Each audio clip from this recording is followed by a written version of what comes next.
Normal na yung kanyang RPM. Tapos yun yung cambio niya, yung number 1. Tingnan natin, hindi pa rin lumilipat. So yan na lang yung hahanapin natin, yung hindi lumilipat yung cambio sa segunda. Kasi dapat pag ginalaw mo ito, yung sa sports mode, kapag nilagay mo siya sa plus, ay gagalaw, magiging number 2 yan. So hindi siya nagiging number 2. So another problem yan, ano?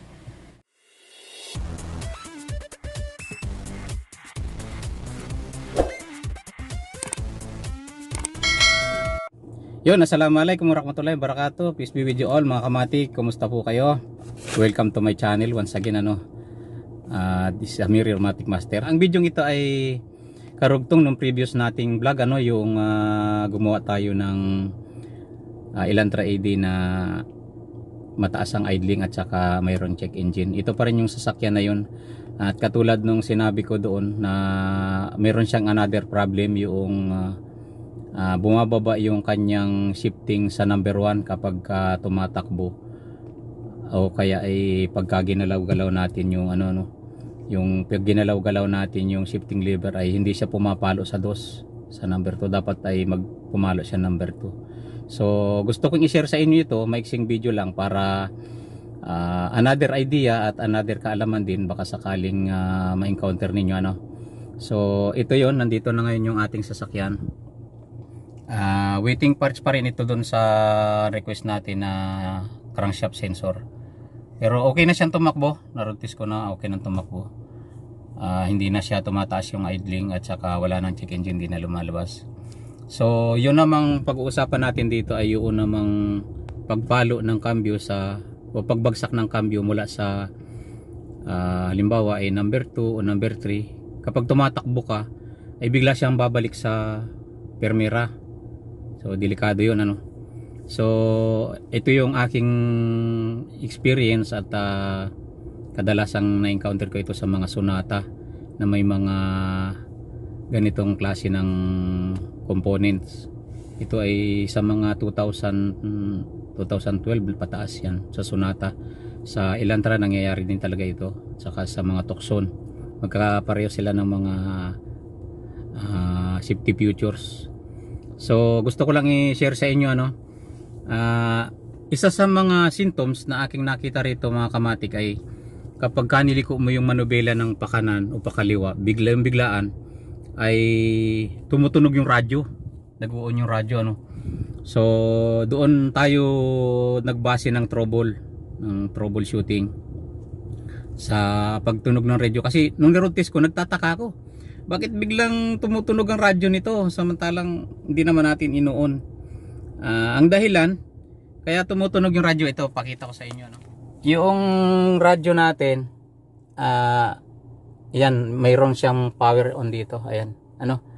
Dito sa manubela meron din siyang volume. Kapag ka pinindot mo yung volume na yan, automatic mag-uon yung ating radyo doon sa ano na yon, ano. Kahit na hindi mo pindutin yung power on na yan, ay mag-uon siya kapag ka pinindot mo tong volume. Yung volume na yan dito sa lugar dito ay mayroong contact spring o tinatawag na clock spring, o tinatawag din na spiral, ano man tawag doon. Basta sa ibang terminology, iba ang tawag nila, spiral cord, ganun. Ay, mga ganun. Nandito siya sa loob nito. So dahil nagkaroon tayo ng clue na umaandar yung radyo natin kapag inikot-ikot itong manubela, ay nagkaroon tayo ng idea na yung problema ay nandito sa loob, ano. So anong kaugnayan nung transmission, samantalang nandito naman yung transmission at nandito naman yung trouble. So itong clock spring na ito, konektado siya dun sa SRS o yung supplemental restraint ng steering, ano, ay yung airbag. Yung SRS natin na tinatawag o airbag. Ayan, nakita ninyo, kung napansin nyo, nakailaw ngayon. Kaya siya naman nakailaw ay binunot ko itong mga wire dito sa clock spring. Nandito yung clock spring niya sa ilalim ng manubela. Malinaw ba? Yan, itong manubela na ito, kapag binunot natin itong takip, pag binunot natin, makikita natin yung bilog dyan, na nandyan, katulad niyang nandyan sa sa picture. Pakita ko na lang sa inyo dyan sa picture para mas maliwanag ano. So nandito siya nakatayo sa ilalim nito. Ito yung socket niya oh. Ayan. Yan yung socket. At ito yung mga wire na nakasaksak sa kanya. Lahat ng mga wire na yan na papunta dito sa clock spring ay konektado papunta doon sa computer. Yung computer ang nagko-control halos lahat ng electrical component nitong at accessories ng ating sasakyan. So ito konektado rin siya doon sa switch ng sports mode. Okay. So once na nag-grounded itong ating clock spring na ito, rorong signal siya doon sa computer sa ating ECU. Okay, pag nag-wrong signal siya, ang una nang tatamaan kung alin yung mga konektado sa kanya na component. Ito yun yung sa ating transmission, kasama siya dyan. Kasi yung iba meron siyang cruise control dito. Kapag yung sasakyan natin may cruise control at ang problema ay bumabagsak yung cambio na bumabalik sa number 1, makikita agad natin itong ano na yan, yung airbag lamp na yan, indicator, airbag lamp indicator na yan. Parang naka-seatbelt na yan. Malinaw ba? So yan agad yung makikita ninyo once na mayroong cruise control yung inyong sasakyan. Dito nakalagay dito yung cruise control na pindutan. Pero dahil wala siyang cruise control, ganun pa rin, konektado pa rin siya dito sa clock spring natin yung lahat ng sistema niya ano. Parang ano to may kasabihan na ang sakit ng kalingkingan ay dama yung buong katawan ano. So may mga koneksyon lang, kailangan lang ay hahanapin natin kung ano yung mga koneksyon, kung saan naka connect kasi may mga tinatawag ito na safety features ano, yung ating sasakyan. So yung safety features na yun ay tahi-tahi siya, konektado sa transmission, konektado sa makina, konektado sa manubela, para pagka may masakit sa kanya ay nagmamalfunction agad siya, katulad ng ABS. Ganun din sa ABS. So yun ano, yun yung gusto kong ituro sa inyo. Kung ito ay kadalasan, itong ganito ay nagko-code siya ng yung clock spring ay nagko-code siya ng B13460. Nakalimutan ko pangalan yung specific na pangalan ng code ano, pero ang trouble code talaga niya ay B13460. Yon, para pagka nakita ninyo sa sa scanner ay malalaman niyo na kaagad na clock spring yung problema niya. Sa airbag yun, airbag na trouble code.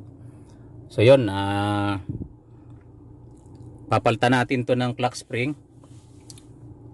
Nirequest ko na ito. At ginawa lang namin ay ng pag-trouble ay tinanggal ko na nga itong mga wire na ito para masigurado natin na ang trouble ay nandito talaga ano. Okay. So sana ay may natutunan kayo sa aking magulong paliwanag ano. Kung mapansin niyo ay okay na yung ating RPM. Naka-aircon kasi kaya ganyang mataas ano. Pero hindi ko pa na adaptive value yan, kaya sama-sama na yung pagpapalit natin ng pyesa pagka inaprubahan. So yun lang, sana ay meron akong na-share sa inyo na kaunting kaalaman ano. Ito ay ulitin ko, madalas nangyayari ito sa mga Sonata at Elantra na ganito, Tucson. Yun, basta meron siyang control dito sa manubela, yung mga pindutan, tapos ang kanyang trouble ay bumabagsak yung shifting, pumupunta sa number 1, bumabalik sa number 1. Marami nang nangyari dito yan, marami na ako nagawa dito na galing sa labas, na nagpalit na ng 3 beses, 4 na beses na transmission, ay ganun pa rin ang problema. Pagdating dito, clock spring lang ang pinalitan natin ano. Pero yon, antimano, pagtingin mo sa ano, sa panel, antimano nakailaw agad yung airbag niya, yung SRS ano.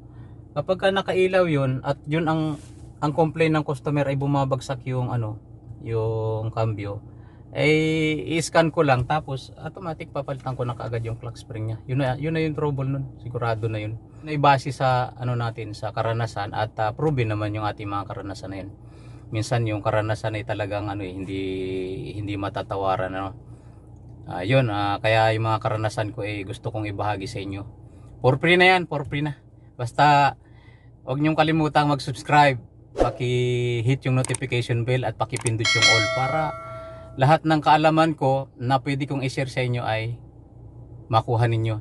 Samantalahin natin ito kasi ako ay mamamaalam na dito sa ating yan, sa kumpanya natin na yan. Gusto kong mas magbigay ng mas maraming kaalaman sa inyo sa pamamagitan ng paggawa ng iba-ibang modelo ng sasakyan. So ako ay, although pandemic ngayon, ay ako ay nag-decide na mag final exit na sa kumpanyang ito, mag for good, makasama ang pamilya at yon, sa Pilipinas na lang magtrabaho. Total, marami naman sa inyo ang nagtatanong kung saan ang ating workshop, kung saan ako makokontak. So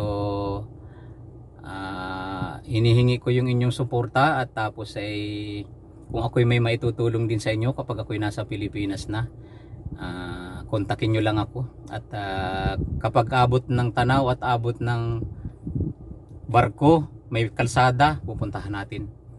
Hindi promise pero gagawin natin yung ano. Mahirap kasi yung promise. Sabi nga yung promise made to be broken daw, no? Pero hanggat kaya natin, hanggat magagawa ng paraan, kapag kailangan talaga ay gagawa natin ng paraan. Ganun tayo eh. Hindi tayo basta-basta nagbibitaw ng salita, nagpa-promise tapos hindi naman kayang gawin, ano. So basta tingnan natin kung ano yung magagawa natin. Tulungan bilang Pilipino at bilang kapwa-tao, no?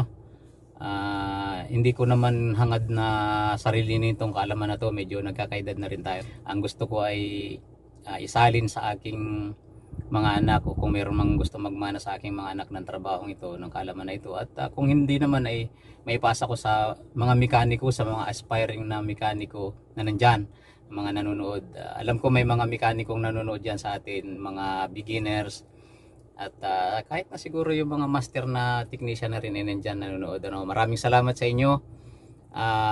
Sana ay may napupulot kayo palaging aral sa aking channel, sa maliit na channel na ito, ano. At ako'y lubos na nagpapasalamat sa inyo sa walang sawang pagsuporta at panonood sa aking mga video, kahit na minsan ay mali-mali yung ating pagsasalita kasi ano tayo eh, hindi tayo nag-aral ng journalism at broadcasting, kaya trying hard tayo sa pagbibideo. Pero ang aking pinaka main point kung ba't ko ginagawa ito ay ayaw kong sarilinin yung aking nalalaman. Gusto ko talaga na yun nga, may bahagi sa inyo dahil siyempre nagkakaedad tayo, kailangan ay may sasalo nung ating kaalaman.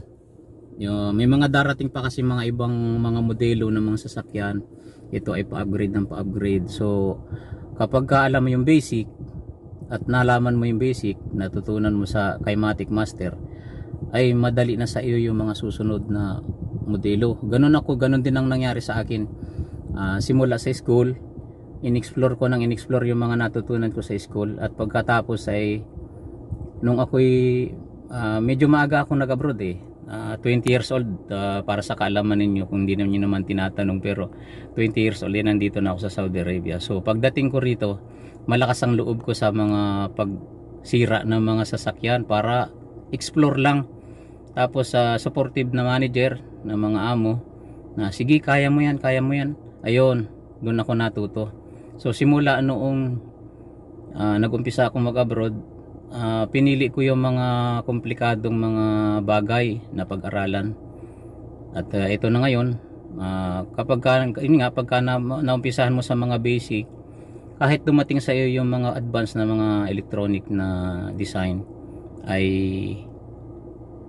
hindi na masyadong mahirap. Alam mo yung basic eh. Basic lang ang kailangan pag-aralan natin.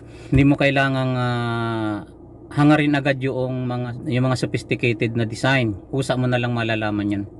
Kusa mong madadatingan yung ganong kaalaman kapag ikaw ay masikap. At saka talas ng memorya, presence of mind kapag nagtatrabaho ka ay nandun naka-focus yung isip mo. At tapos ay pagmamahal sa trabaho.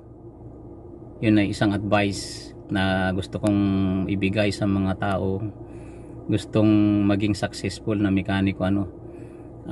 Kahit na marumi itong trabaho natin, sa kamay lang yan marumi, dito lang. Pag hinugasan mo yan, wala na yan. Pero nandito yung pera. yung magbubuhay sa ating pamilya, no. So yun lang, sana ay pagbigay ako ng kaalaman sa inyo at na-inspired ko kayo ng konti kahit paano dito sa video ito. Maraming salamat sa lahat ng subscribers, silent viewers, mga solid supporters, at sa lahat ng magsusubscribe pa at darating pa sa ating channel. Thank you very much in advance at paulit-ulit na pasasalamat. So hanggang dito na lang. God bless. Keep safe. Masalam.